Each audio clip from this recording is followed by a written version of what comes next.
राहुल और रामू दो जुड़वा भाई थे, पर हमेशा से दोनों के बीच में 36 का आंकड़ा रहता था। राहुल जो भी करता था, रामू उसका नकल करके काम करता था। दोनों के माँ बाप बहुत समझाते थे, पर वह एक ना सुनते थे। दोनों की उम्र शादी के लायक हो गया था, लेकिन राहुल जो लड़की पसंद किया था वही रामू ने पसंद कर लिया था, इसलिए रिश्ता पसंद नहीं हो पाया।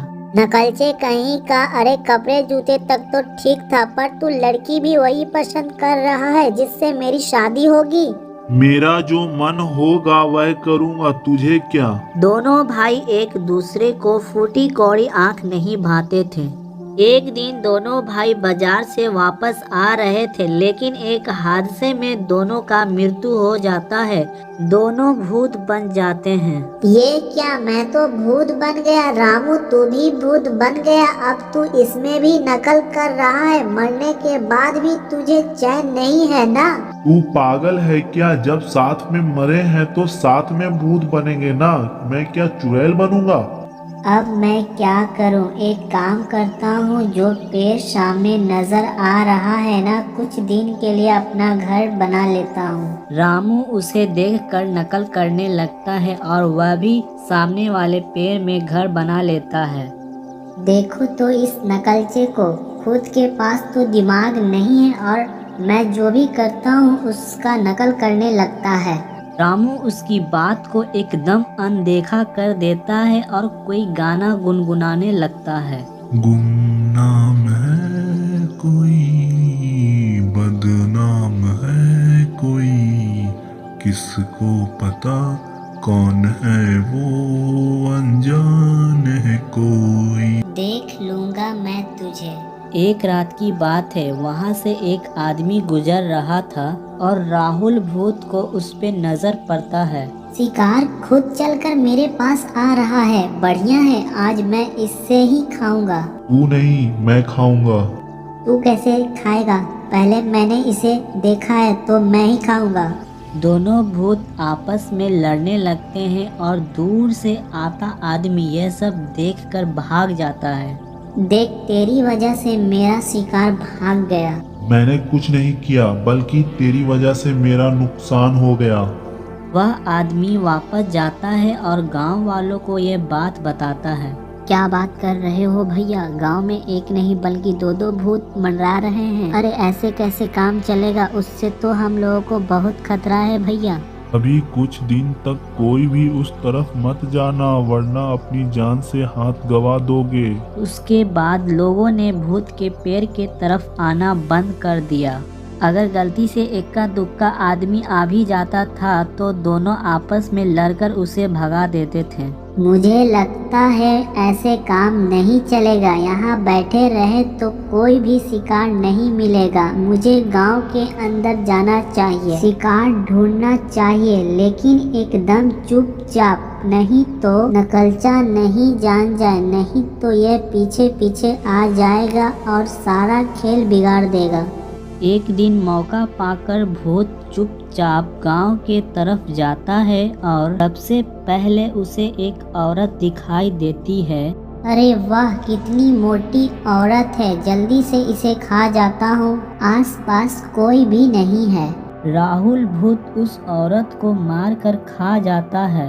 अब मुझे जाना चाहिए, नहीं तो नकलचा पीछे पीछे आ जाएगा। राहुल भूत वापस जाकर अपने पैर पर लटक जाता है। क्या बात है, बहुत खुश लग रहा है। हाँ तो तू भी खुश हो जा, वैसे भी तू मेरा नकल ही करना आता है। रामू भूत को यह बात हजम नहीं होता है। वह देखता है अक्सर कुछ देर के लिए गायब हो जाता और वापस आकर बहुत ही खुश रहता। कुछ तो गड़बड़ जरूर है, मुझे पता करना पड़ेगा आखिर मामला क्या है। एक दिन रामू भूत भी राहुल भूत के पीछे पीछे जाता है, यह देखने के लिए आखिर मामला क्या है। और वह देखता है कि रामू भूत अकेले अकेले गांव वालों का शिकार कर रहा है। वाह भाई वाह, मैं वहाँ पेड़ में लटके लटके रूखे सूखे जानवरों का शिकार कर रहा हूँ। और देखो इसे मजे से गांव वालों को खा रहा है। ठहर जा, मैं तुझे छोड़ूंगा नहीं। इतना कह के रामू भूत राहुल भूत से शिकार छीन कर खाने लगता है। तू यहाँ? हाँ मैं यहाँ। मैंने तो आने में बहुत देर कर दी, अब से रोज आऊंगा। तू फिर से मेरा नकल उतारने लगा? दोनों भूतों में लड़ाई हो जाता है और गांव वाले दूर से ये सब तमाशा देख रहे थे। अरे भाई, यह तो बड़ी आफत हो गई है। यह दो भूत हमारे गांव में आ गया है। ऊपर से एक दूसरे का नकल करता है। अगर एक किसी को मारकर खाता है तो दूसरा भी मारकर खा जाता है। अगर एक भूत होता तो किसी तरह उसका सामना कर लेते, लेकिन दो भूत क्या करें भैया। क्यों ना हम उसकी कमजोरी ही अपनी ताकत बना लेते हैं। क्या मतलब? मतलब यह कि दोनों आपस में एक दूसरे का नकल उतारते हैं। क्यों ना उस कमजोरी का इस्तेमाल करके उन्हें खत्म कर देते हैं और उसे हमेशा के लिए पीछा छुड़ा लेंगे। अच्छा भैया, मगर कैसे? पहले सरपंच के पास चलो, वहीं पर सारा प्लान बताता हूँ। तीनों आदमी सरपंच के पास जाते हैं और सब मिलकर भूत से पीछा छुड़ाने का तरीका निकालते हैं। आदमी सबको तरीका बताता है और थोड़ी देर में सबके चेहरे पर मुस्कान छा जाता है।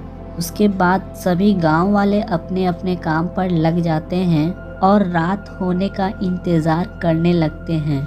रात के समय दोनों भूत गांव में ही टहल रहे थे। वह अपने शिकार के तलाश में थे। अरे तू अब मेरे साथ टहलेगा जहाँ मैं टहलूंगा?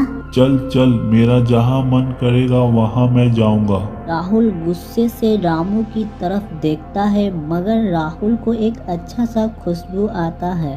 ताजा ताजा खून का खुशबू लग रहा है। अभी अभी कोई मरा है, चलो चलकर देखते हैं। पर रामू से चुप कर। राहुल चुपके से चल देता है जहाँ से खुशबू आ रही थी, लेकिन रामू का नजर राहुल पे चला जाता है। रामू चुपके से राहुल का पीछा करने लगता है। थोड़ी देर में राहुल कुएं के पास चला जाता है। इस कुएं में से बड़ी अच्छी खुशबू आ रही है। लगता है गांव वाले कुएं में गिरने से मौत हो गया है और उसी की खुशबू आ रही है। जल्दी से जाकर खा लेता हूँ। इतना सोचकर राहुल कुएं में कूद जाता है। अरे लगता है कुएं में कुछ अच्छा है, तभी ये राहुल कुएं में गया है। मैं भी इसके पीछे जाता हूँ। और फिर पीछे से रामू आव न ताव देखता है और वह भी कुएं में कूद जाता है।